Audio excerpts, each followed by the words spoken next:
My name's Winnie Duffy, full name Winefrede Duffy. I live on Bolton Road, West Horton. In June 2016, I had some UPVC decking installed at the rear of my house. Several reasons: one, to make it look nicer, two, to make it more accessible because there's a step down into the lower part, and I never thought for 1 minute I'd need planning application for decking. However, within, I don't know, it wasn't that long, weeks, a month or so, I received a letter from Bolton Council Planning Department to say there'd been a complaint. It was from the actual next door but one neighbour, because I'd already consulted with immediate neighbours as to what I was planning to do, and they were quite happy with that, no problem.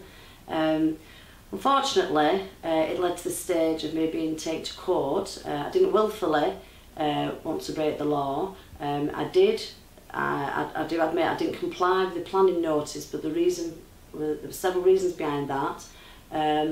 One, I thought the retrospective planning application advice was probably not correct. I didn't know what determined ground level, because as far as I'm concerned, my house and my extension are actually on ground level, which is level with the road outside.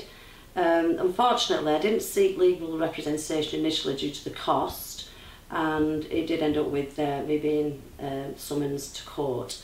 Initially I pleaded not guilty because I still think thought there was an issue with the ground level, and still do. However, having consulted with a solicitor who represented me by a letter, he advised me to plead guilty because he said that the planning regulations couldn't be changed. So unfortunately it did result in a court appearance where I was fined £345 and given a 12-month conditional discharge. I'm still of the opinion that it was wrong that it's got to this stage, because I still don't understand what determines ground level, and that the next door but one neighbour, whose evidence was taken from an elevated position, i.e. the bedroom window, was used as evidence. Clearly he cannot see the decking from his garden or her garden when they're in a seated position or even standing. They can only see it when they are in the bedroom.